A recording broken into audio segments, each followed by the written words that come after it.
നിയമസഭാ ഇലക്ഷനാണ് വരുന്നത്. നിങ്ങളെ അഭിപ്രായത്തിൽ ഇനി ഏത് മുന്നണി കേരളം ഭരിക്കാൻ പോകുന്നുണ്ട്? ഇനി ഏതായാലും ജനങ്ങൾക്ക് ഉപകാരപ്പെട്ട നല്ലൊരു ഗവൺമെന്റ് വരണം എന്നുള്ളതാണ് നിങ്ങളെ അഭിപ്രായം. നിയമസഭാ ഇലക്ഷനാണ് വരുന്നത്. നിങ്ങളെ അഭിപ്രായത്തിൽ കേരളം ഏത് മുന്നണി ഭരിക്കുക? അതിനെന്താ സംശയം? തീർച്ചയായിട്ടും BJP ബി തന്നെ. ജെ പിയോ? എന്താ കാരണം? വർഷത്തിൽ 2 തവണ കേരളത്തിലെ ഓണത്തിനും ക്രിസ്മസിനും LPG സിലിണ്ടർ നൽകും. ഇത് മാത്രമല്ല, കേരളത്തിന് ഇപ്പോൾ കുടിവെള്ള ക്ഷാമമാണല്ലോ. 20,000 ലിറ്റർ വെള്ളമാണ് ഓരോ കുടുംബത്തിനും BJP സർക്കാർ അധികാരത്തിൽ വന്നാൽ ലഭിക്കാൻ പോകുന്നത്. ചേച്ചി, നിയമസഭാ ഇലക്ഷനാണല്ലോ വരുന്നത്. നിങ്ങളെ അഭിപ്രായത്തിൽ ഇനി ഏത് മുന്നണി കേരളം ഭരിക്കാൻ പോകുന്നുണ്ട്? കേരളം ഭരിക്കുകയാണെങ്കിൽ അത് BJP തന്നെ ആയിരിക്കും. ബി ജെ പിയോ? എന്താ പറയാൻ കാരണം?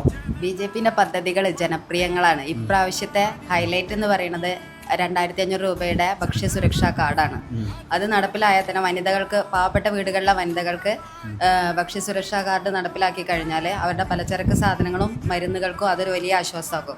അതുപോലെ തന്നെ മറ്റൊരു വലിയ പദ്ധതിയാണ് 70 വയസ്സ് കഴിഞ്ഞവർക്കുള്ള 3,000 രൂപ പെൻഷൻ. ചേട്ടാ, നിയമസഭാ ഇലക്ഷനാണ് വരുന്നത്. നിങ്ങളെ അഭിപ്രായത്തിൽ ഇനി കേരളത്തിൽ ഏത് മുന്നണി വരുന്ന പറയുന്നത്? കേരളത്തില് BJP ബി ജെ പിയോ? NDA സർക്കാർ അധികാരത്തിൽ ഉറപ്പായിട്ട്. കാരണം നിങ്ങൾ പറയാൻ കാരണം? പറയാൻ കാരണം ഇപ്പം ക്ഷേത്രങ്ങളൊക്കെ ഭരിക്കണത് ഇപ്പം ഇടതുപക്ഷമായാലും വലതുപക്ഷമായാലും ഗംഭീര കൊള്ള നടക്കണം. ഇപ്പൊ ശബരിമല ഇപ്പം നമുക്ക് എടുത്ത് നോക്കിയാൽ അറിയണ കാര്യമല്ലേ. അപ്പൊ അതുകൊണ്ട് അതിൽ എന്തായാലും ഒരു മാറ്റം വരും. കാരണം വിശ്വാസികൾക്ക് ഭരണം ഏൽപ്പിക്കും. അതാണ് ക്ഷേത്ര ഭരണത്തിനെ സംബന്ധിച്ച് പറയാനുള്ളത്. സാധാരണ ജനങ്ങൾക്കൊക്കെ ചികിത്സാ സഹായം 5 ലക്ഷം വരെ ചികിത്സാ സഹായം ഇപ്പോൾ കേന്ദ്രത്തിന്റെ കൊടുക്കുന്നുണ്ട്.